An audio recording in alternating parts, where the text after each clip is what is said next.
이 시간 이어서 우리 함께 하나님의 말씀 보겠습니다. 오늘 보신 말씀은 출애굽기 20장입니다.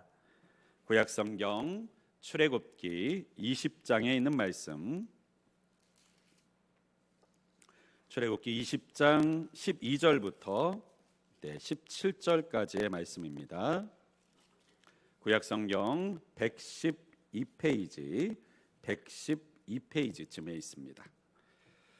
구약성경 창세기 다음에 출애굽기 20장 12절부터 17절까지의 말씀, 우리 찾으신 줄 알고 12절부터 17절까지의 말씀을 한 목소리로 함께 합독하여 읽도록 하겠습니다. 우리 12절부터 함께 읽겠습니다. 내 부모를 공경하라. 그리하면 내 하나님 여호와가 내게 준 땅에서 내 생명이 길리라. 살인하지 말라. 간음하지 말라. 도둑질하지 말라. 내 이웃에 대하여 거짓 증거하지 말라. 내 이웃의 집을 탐내지 말라. 내 이웃의 아내나 그의 남종이나 그의 여종이나 그의 소나 그의 나귀나 물은 내 이웃의 소유를 탐내지 말라. 아멘.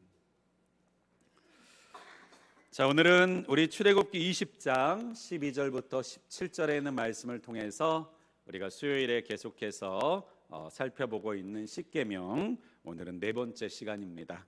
오늘 다루고자 하는 계명은 이제 7계명과 8계명. 7계명은 간음하지 말라, 그리고 8계명은 도둑질하지 말라라고 하는 아주 짧은 명령입니다.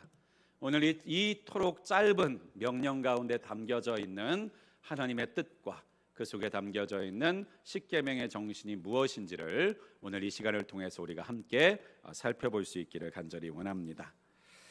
특별히 오늘 십계명에 있는 말씀 가운데 5계명에서부터 10계명까지에 있는 말씀은요, 바로 사람과의 관계 속에서 우리가 지켜나가야만 하는 하나님이 주신 계명에 대한 말씀입니다. 그런데 앞서 말씀드리기도 했습니다만 십계명은요, 그저 사람과 사람, 더 나아가서는 그저 이 땅 가운데서 살아가는 일들만을 위해서 필요한 계명들을 말하고 있지 않다라는 것입니다. 그렇다면 무엇이 중요한가?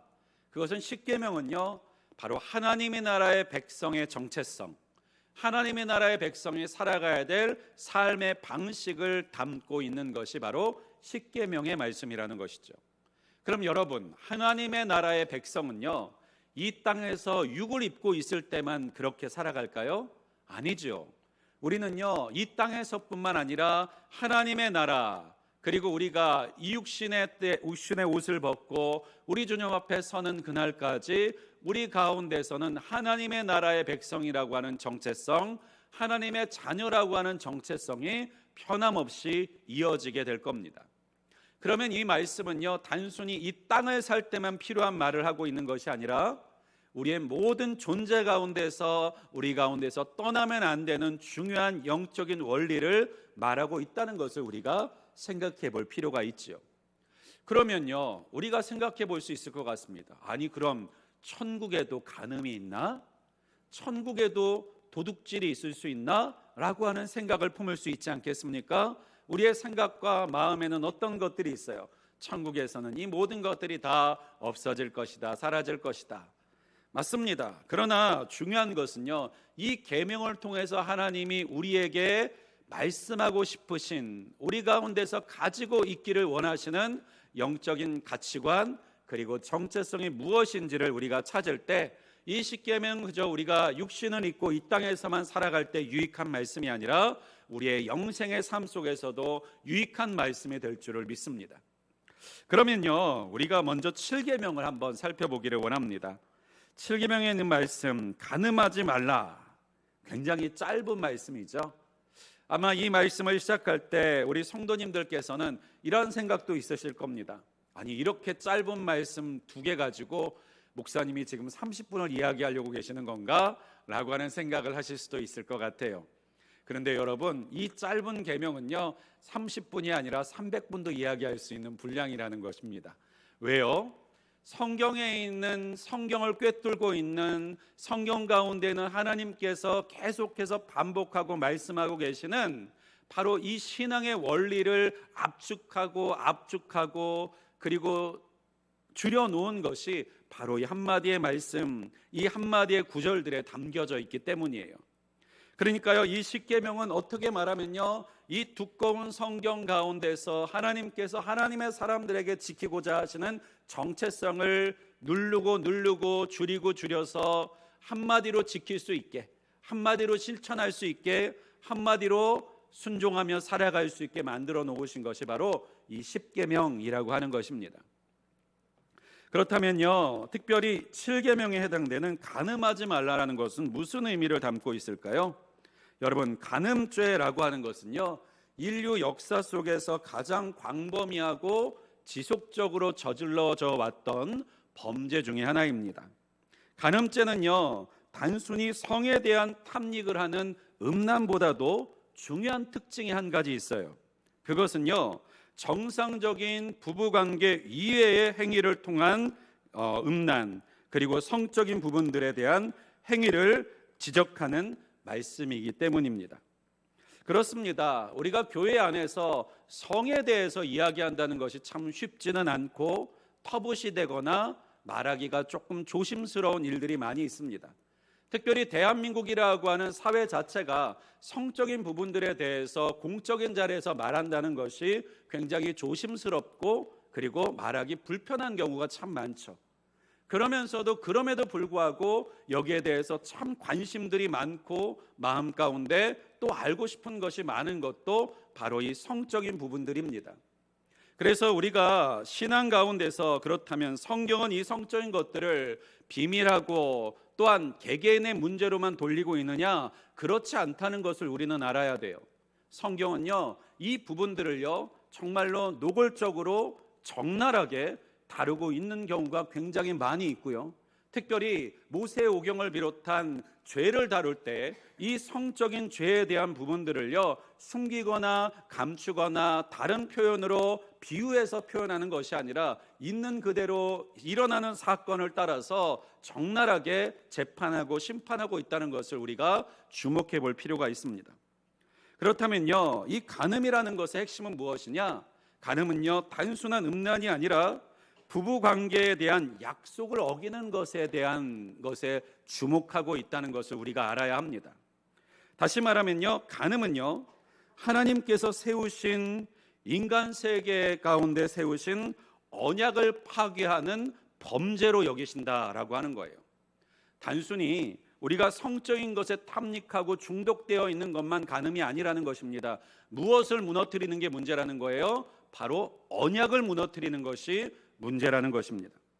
특별히 하나님께서 이 인간 사회를 이루게 하신 것 중에 가장 중요한 기초가 있다면 그것은 바로 가정이라고 하는 것입니다. 창세기에 있는 말씀을 통해서도 보면요, 하나님께서는 사람을 창조하시고 그 창조하신 사람이 홀로 있는 것을 좋게 여기지 않으셔서 아담과 하와를 통해서 가정을 이루게 하셨습니다. 이 가정의 첫 번째 단위가 무엇이죠? 부부관계라고 하는 것이에요. 이 부부관계를 통해서 모든 인간 사회가 시작되었다라고 해도 과언이 아닙니다. 그런데 하나님께서는요, 그렇기 때문에 최초의 부부였던 아담과 하와를 손수 지으셨고 또 짝집어 주십니다. 그러니까요, 우리가 결혼이라고 하는 것은요, 많은 진화론자들이나 철학자들이 말하는 것처럼 인간이 살아가고 존재하기 위해서 사람의 이익을 위해서 만들어진, 사람에 의해서 창조해진 제도가 아니라 하나님께서 이 세상을, 인간 사회를 만들어 나아가시기 위해서 하나님께서 만들어 두셨던 제도라고 하는 것이죠. 물론 결혼은 우리가 이 시대를 살아가다 보면 좋아하는 두 사람이 좋아서 함께 사는 것 정도로 생각할 수 있지만 성경에서 말하고 있는 결혼이라고 하는 것은요, 하나님 앞에서 맺어지는 언약, 약속이라는 것에 주목한다는 것입니다. 그래서요, 저도 결혼식의 주례를 할 때 보면요, 항상 그 주례사를 이야기할 때 이 이야기를 합니다. 이 결혼의 증인은 이 가운데 있는 청중, 그리고 이 가운데 오신 하객분들만 아니라 누구도 이 결혼의 증인이 되어 주신다고요? 하나님도 이 결혼의 증인이 되어 주신다는 것입니다. 증인이라는 것이 무엇입니까? 지금처럼 전산적으로 서류적으로 발달되어져 있지 않는 시대에 이 남자와 이 여자는 서로 결혼한 부부다라고 하는 것을 증명해 줄 수 있는 것을 과거에는 누구를 통해서 한 거예요? 그 결혼식에 참석했던 증인들, 하객들이 그것을 입증해 주었다는 것이에요. 그런데요, 그 사람들이 다 죽고 그 사람들이 다 사라질다 할지라도요, 어떤 증인은 남아 계신 것입니까? 하나님이신 증인은 남아 계시다는 것을 보여주고 있는 것이 바로 결혼의 제도라고 하는 것입니다. 그렇기 때문에요, 이 간음이라는 것은요, 이 부부관계를 깨뜨리는 가장 결정적인 원인이 되는 것을 지적하고 있습니다. 간음은요, 바로 이 부부들 사이에 하나됨과 신뢰의 중요한 요소인 순결의 서약을 깨뜨리는 것을 말하는 행위입니다. 따라서 간음은 부부 사이의 신뢰를 무너뜨리는 것입니다. 그런데요, 부부 사이의 신뢰가 무너진 것은 우리가 생각하기에는 개인사 아닙니까? 사생활이라고 생각할 수 있지 않습니까? 그런데 하나님 편에서는요, 이 부부와의 관계가 깨어지는 것은 사생활이 아니라 영적인 부분이라는 것을 우리에게 이야기해 주고 싶으신 것입니다. 왜요? 부부간의 관계가 무너지는 일은요, 가정이 파괴되는 문제가 되고요, 또 가정이 파괴되는 문제는요, 나아가서 사회 질서가 깨지는 문제가 되는 것입니다. 그렇습니다. 간음은 단순히 한 사람의 사생활로 끝나는 것이 아니라 하나님이 만드신 사회 전체의 질서를 파괴하는 심각한 범죄로 하나님께서는 보신다라고 하는 것이에요. 그럼 우리가 이렇게 생각할 수도 있습니다.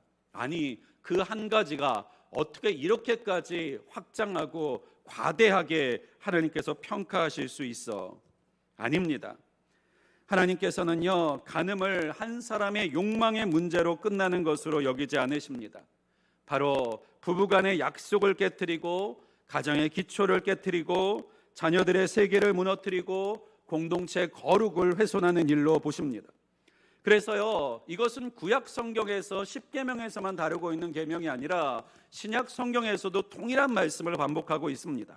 히브리서 13장 4절에 있는 말씀에 보니까요, 모든 사람은 결혼을 귀히 여기고 침소를 더럽히지 않게 하라. 음행하는 자들과 간음하는 자들을 하나님이 심판하시리라 라고 말씀하고 있어요. 그렇습니다. 우리가 예수 그리스도를 믿으면 이제 어떤 죄를 저지르든 어떤 범죄를 저지르든 은혜 안에서 하나님께서 용서해 주신다는 생각으로 함부로 살 수 없고 하나님의 뜻과 거룩함을 가지고 살아가야 되는 사람으로 부르심을 받았습니다.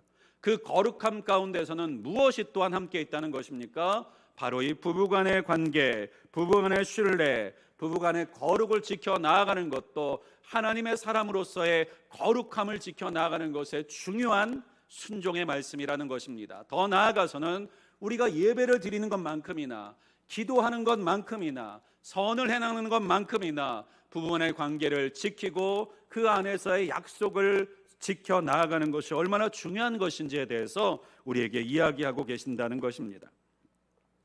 여러분, 그렇습니다. 이 간음이라는 것은 어떠한 것과 연결되어 있느냐, 이런 비유를 들 수 있을 것 같아요. 어떤 사람이 귀한 도장을 갖고 있습니다. 그런데 이 도장은요, 중요한 계약을 맺을 때 사용하는 도장입니다. 인감 도장 같은 거라고 생각하시면 될 것 같네요. 집을 사고 팔 때나 중요한 약속을 문서로 남길 때 도장을 찍으면 그 도장에는 무슨 의미가 담겨져 있는 것입니까? 나는 이 약속을 책임지겠습니다 라고 하는 의미가 담기는 것입니다. 그런데 어느 날부터 이 사람이 그 도장을 아무데나 찍기 시작합니다. 장난삼아 찍고 기분 내키는 대로 찍고 책임질 생각도 없는 문서에 찍습니다. 그러면요, 도장이 망가지는 것이 아닙니다. 무엇이 망가지는 것입니까? 그 도장에 담겨져 있는 약속의 가치와 무게가 무너져 가게 되는 것입니다. 도장의 문제가 아니라 그 도장에 담긴 신뢰와 언약이 무너져 가게 되는 것이에요. 그렇습니다. 결혼도 그렇습니다. 결혼은 하나님 앞에서 내가 이 사람에게 평생토록 신실하겠습니다 라고 맺은 약속이라고 하는 거예요. 그러므로 간음하지 말라라고 하는 말은요, 단순하게 성적으로 조심해라 라고 하는 뜻만을 담겨져 있는 것이 아니라 하나님의 백성은 언약을 가볍게 여기지 말아야 된다는 의미가 담겨져 있는 것이에요. 또 한 가지요, 이 간음이라고 하는, 간음하지 말라는 말씀에 담겨져 있는 의미는요, 몸을 자기 소유로 착각하지 말라라는 것이 담겨져 있습니다. 성경은요, 우리의 몸을요 가볍게 보지 않아요. 가치 없는 아무렇게나 사용하고 이용해도 되는 존재로 보지 않습니다. 세상은 몸을 자기 소유라고 하죠. 내 몸이니까 내 마음대로 한다. 내 감정이니까 내 마음대로 선택한다.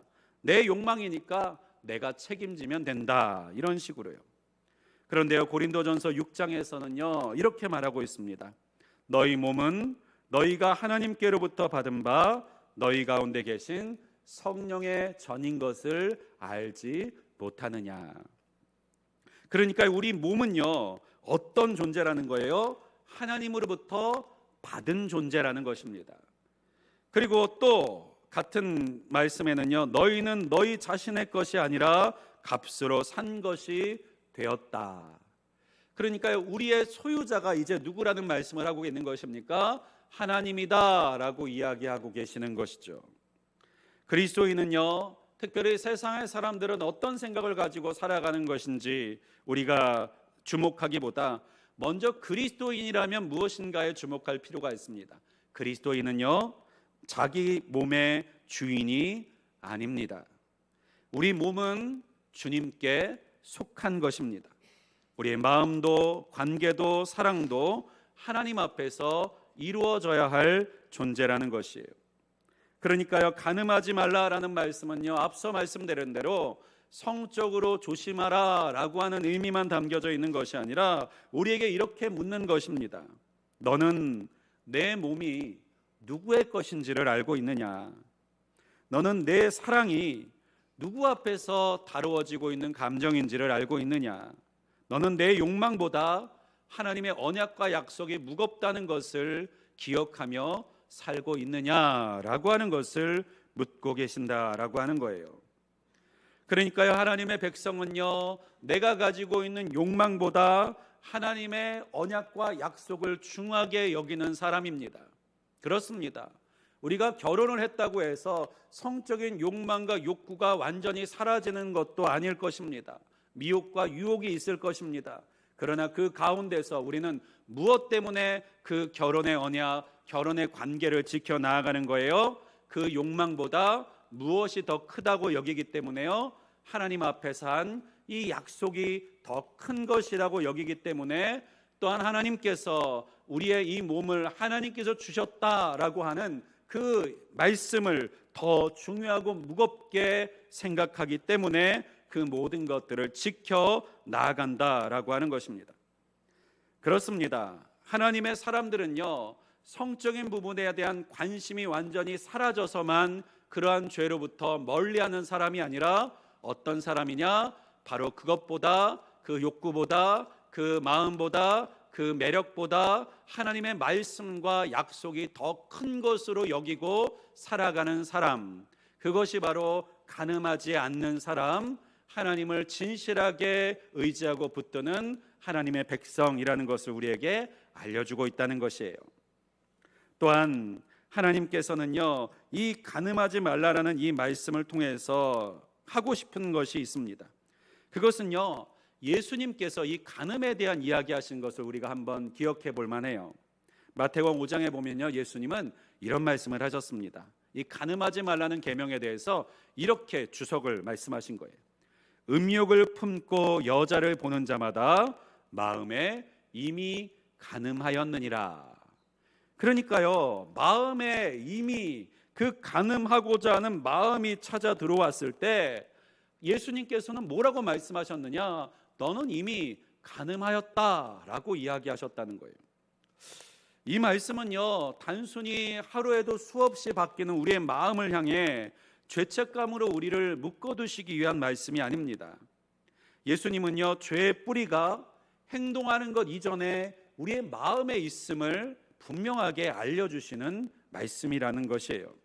여러분, 간음하는 것은요 갑자기 일어나는 일이 아닙니다. 마음에서 먼저 이 언약이, 약속이 가벼워진다는 거예요. 어떤 약속이요? 우리가 세상적으로 말하면 결혼식에서 우리가 서로를 위해서 평생토록 사랑하겠습니다, 순결하겠습니다, 이 사람만을 사랑하겠습니다라고 하는 이 약속과 언약이 어떻게 되어질 때요? 가벼워질 때 이 간음이 시작된다라는 것입니다. 마음으로부터 먼저 배우자와 가정과 하나님 앞에서의 약속이 작아지기 시작할 때입니다. 마음에서 먼저 욕망이 우리의 왕노릇하기 시작할 때입니다. 그래서 이 7계명은요 7계명만 국한되는 것이 아니라 10번째 계명하고도 연결됩니다. 탐내지 말라라는 계명이죠. 여러분, 탐심이 자라면 간음으로 이어집니다.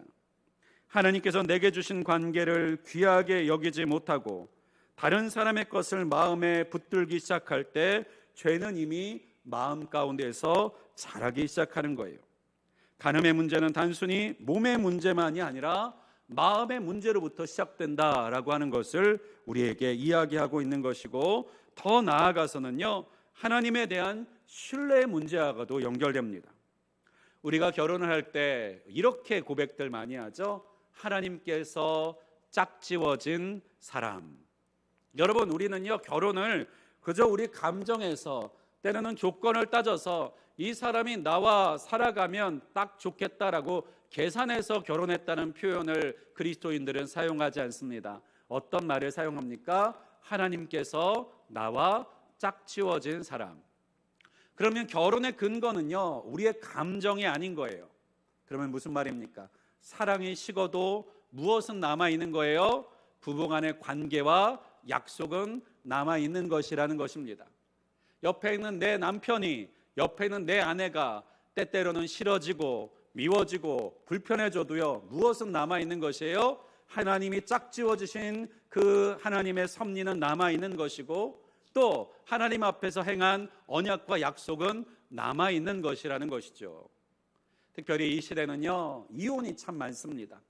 결혼이라는 것이 때로는 마음이 맞지 않는다고 해서, 때로는 믿을 수가 없다고 해서, 때로는 내 기분을 상하게 했다고 해서 여러 가지 이유를 들어서 요즘에는 참 이혼들이 많이 일어나고 있는 시대입니다.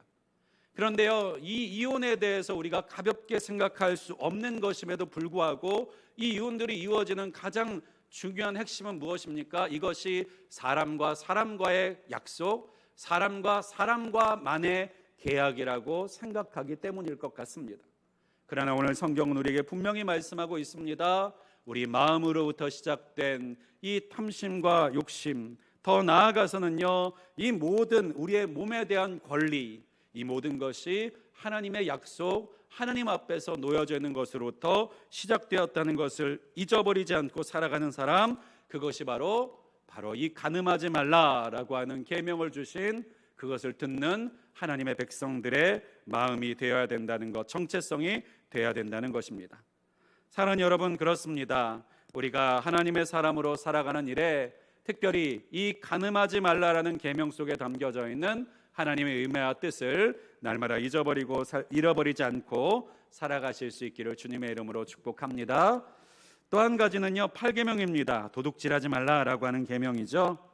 그렇다면 이 도둑질하지 말라, 훔치지 말라라는 말로 끝나면 될 것 아닙니까? 그러면 또 이 계명 속에는 무엇이 담겨져 있을까요? 여러분, 도둑질은요 단순히 남의 물건을 훔치는 것만이 죄가 아니라는 것입니다. 우리는요 주일학교 때 도둑질하지 말라라고 하면 무슨 생각을 합니까? 저도요 어렸을 때 이 도둑질하지 말라라는 계명을 들었을 때 회개를 좀 많이 했었는데요. 어떤 회개였을까요? 네, 훔치는 것에 대한 회개였어요. 아빠 주머니에서 돈 훔친 것부터 시작해가지고 친구들의 물건을 몰래 가져왔던 것까지, 이와 같은 것들을 도둑질이라고 우리는 알고 생각하고 회개합니다. 그런데요 깊이 들어가 보면요 이 도둑질은요 단순히 물건을 훔치는 것만을 의미하는 것이 아닙니다. 정당하지 않은 방식으로 이익을 취하는 것, 남의 수고를 가볍게 여기는 것, 마땅히 줘야 될 것들을 주지 않는 것, 공동체 것을 함부로 사용하는 것, 맡겨진 일을 게으르게 하면서 대가만을 바라는 것도 넓은 의미에서는 도둑질의 개념에 들어간다는 것을 우리는 망각하고 살아갈 때가 많이 있어요. 무엇보다도 이 도둑질의 개념은요, 인간과 인간관계 사이에서만 이루어지는 문제가 아니고 죄가 아닙니다. 왜냐?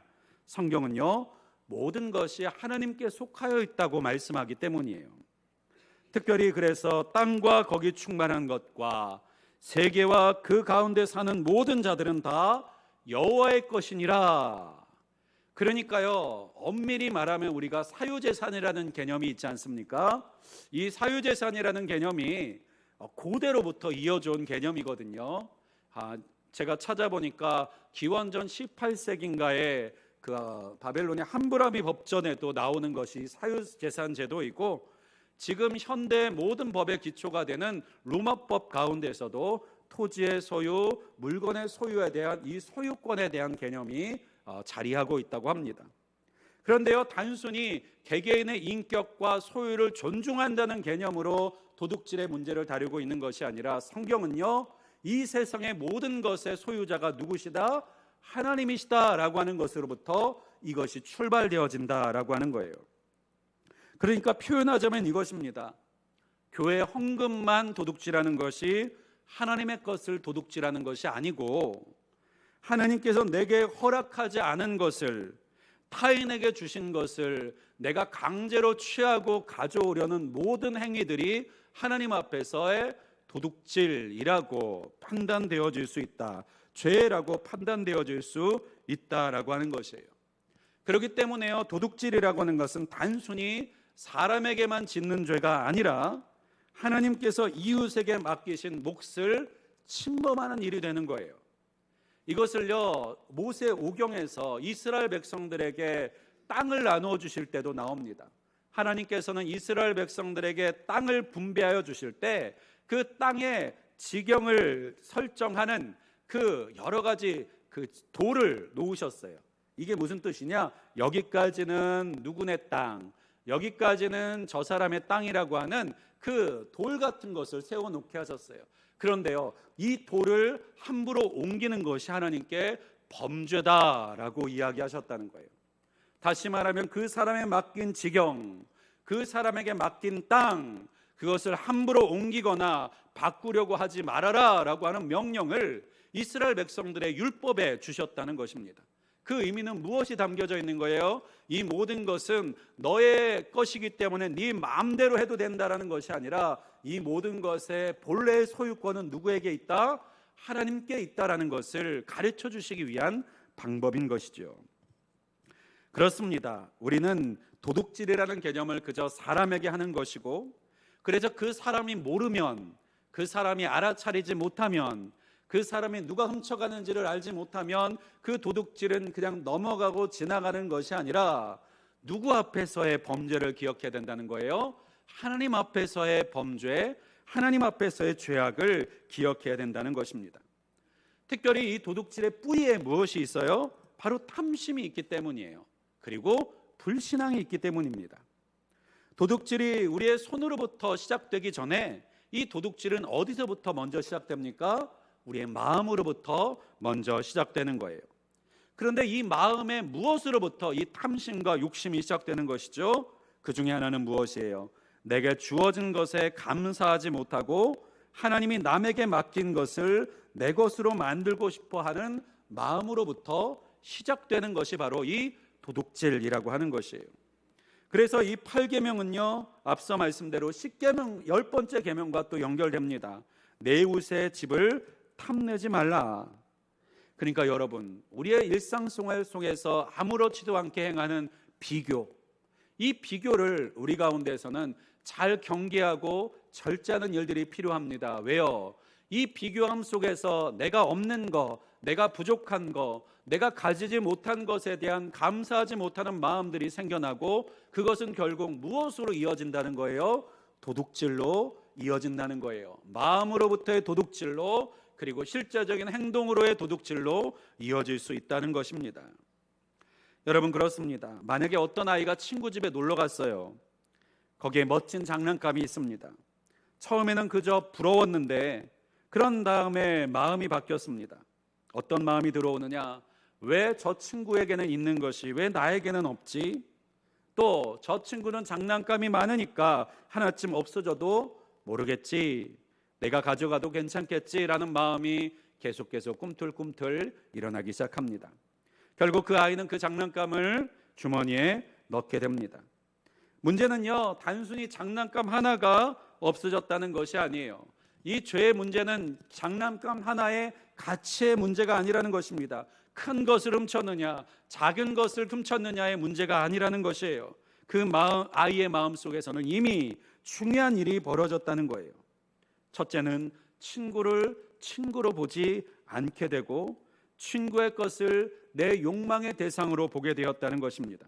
또 하나님께서 내게 주신 것보다 남이 가진 것을 더 크게 보기 시작했다라고 하는 거예요.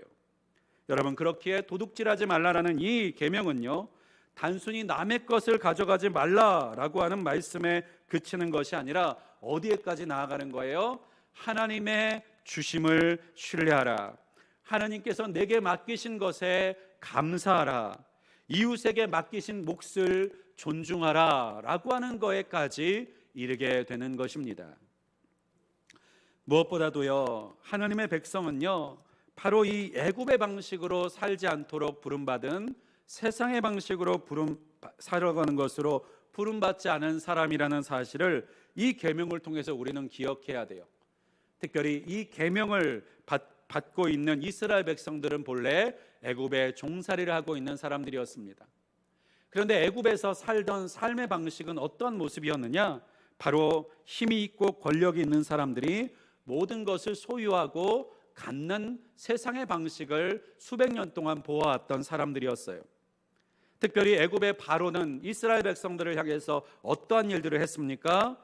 그들의 노동력을 착취하고요, 시간을 빼앗았습니다. 자유를 빼앗았습니다.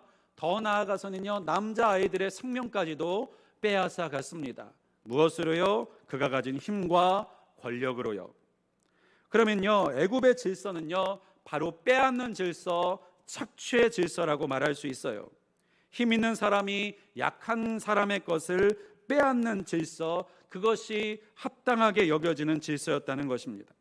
그런데요, 하나님은요, 하나님의 형상으로 지음받은 사람을요, 단순히 생산의 도구로 보시지 않는다는 것입니다. 하나님은 애굽에서 구원받은 이스라엘 백성들을 향해서 너희는 애굽 사람처럼, 애굽의 질서로 살아가지 말라라는 이 의미에 담긴 것이 바로 이 도둑질하지 말라라고 하는 말씀이에요. 여러분, 그렇습니다. 내 손에 들어올 수 있다고 해서 다 내 것이 아닙니다. 법적으로 문제가 없다고 해서 다 하나님 앞에서 정당한 것은 아닙니다. 남들이 한다고 해서 하나님의 백성이 그에 따라서 다 따라가도 되는 것은 아닙니다. 직접 남의 물건을 훔치지는 않더라도 땀 흘려 수고하지 않고 손쉽게 많은 것을 얻으려는 마음은요, 우리를 팔계명과 등지게 만드는 지름길이 될 수 있습니다. 또한 부동산 투기, 도박, 복권, 부정한 이익, 남의 도움만을 의지하면서 편하게 살려는 태도 역시 하나님 앞에서 우리가 이 팔계명을 범하는 자리로 들어가게 되는 것은 아닌지 날마다 경계하는 것이 필요하다라고 하는 것이에요. 무엇보다 이 팔계명은요, 신약 성경을 통해서 우리에게 이렇게 발전시켜 나아가십니다. 마지막으로 이 부분을 다루려고 하는데요, 에베소서 4장 28절에 있는 말씀에 보면요, 이 도둑질하지 말라라고 하는 이 계명을 복음 안에서 이렇게 확장시키십니다. 도둑질하는 자는 다시 도둑질하지 말고 돌이켜 가난한 자에게 구제할 수 있도록 자기의 손으로 수고하여 선한 일을 하라. 그러니까요, 도둑질하는 자는요, 도둑질하지 않는 것만으로 하나님께 온전해지는 것이 아니라는 것이에요. 도둑질하지 않는 것으로 그치는 것이 충분하지 않다는 것이에요. 어떻게까지 복음 안에 사는 사람, 예수 그리스도를 닮은 사람은 나아가야 되는 것입니까? 가난한 자에게, 궁핍한 자에게, 부족한 자에게 구제할 수 있도록 자기의 손으로 수고하여 선한 일을 하라라고까지 말씀하시는 자리에 나아가야 된다는 것을 이야기하고 계신다는 것입니다. 3단계를 말씀하고 계시는 거예요. 첫째는 뭐예요? 도둑질하지 말라. 2단계는 뭐예요? 자기의 손으로 수고하라. 마지막 세 번째 단계는요, 가난한 자들에게 나누어 주라라고 하는 말씀이에요. 사랑하는 여러분, 그렇습니다. 복음은 단순히 남의 것을 빼앗는 것을 하지 않는 사람에 머물러 있게 하는 것이 아니라, 복음은 자신의 손으로 수고하여서 다른 사람들을 살리는 사람의 자리에까지로 변화시켜 나아가는 것을 이야기합니다. 무엇보다도 복음은요, 우리로 하여금 편하게 사는 것을 추구하는 자가 아니라 수고하는 자로 만들어 가십니다. 그래서요, 특별히 데살로니가서는요, 이 땅의 종말에 대한 말씀, 죽음에 대한 말씀을 많이 하시는 구절들이 많은데요, 그 데살로니가 전후서에는 이러한 말씀이 있습니다. 그러니까 당시에 데살로니가 교회 사람들은요, 예수 그리스도께서 다시 오실 것이 이제 얼마 남지 않았다고 생각해서요, 그들은요, 모든 삶의 자리를 내려놓고 모든 수고의 자리를 포기하고 마치 시한문부 종말론자들처럼요, 학교도 가지 않고 직장도 가지 않고 일도 하지 않은 채 그저 주님 오시기만을 막연하게 기다리는 사람들이 많이 있었어요. 그러한 사람들에게 성경은 뭐라고 말씀하시느냐? 누구든지 일하기 싫어하거든 먹지도 말게 하라. 조용히 자기 일을 하고 너희 손으로 일하기를 힘쓰라 라는 말씀들을요, 몇 번이고 강조하고 계시더라는 것입니다. 사랑하는 여러분, 그렇습니다. 복음 안에서 사는 사람들은요, 바로 우리가 아무것도 하지 않으면서 먹고 마시며 살 수 있는 것을 은혜라고 말하는 것이 아니라요, 내가 수고한 것을 통해서 베풀고 나눌 수 있는 것을 은혜라고 말하는 사람인 줄을 믿습니다. 내가 아무것도 하지 않았는데 매일매일 내게 먹을 것, 입을 것, 쓸 것이 부어지는 것을 축복이라고 말하지 않고, 내가 수고하고 땀 흘리는 것을 나만 쓰는 것만, 내가 필요한 것만 채우는 것으로 끝나지 않고 다른 사람을 도와주고 나누어 줄 수 있는 것을 축복이라고 말하는 사람인 줄을 믿습니다. 이것이 바로 도둑질하지 말라라고 하는 계명의 복음을 통한 확장인 것입니다. 말씀을 정리하고자 합니다. 사랑하는 여러분, 오늘은 우리가 7계명 간음하지 말라, 8계명 도둑질하지 말라라는 계명을 우리가 이 복음 안에서 살펴보았습니다.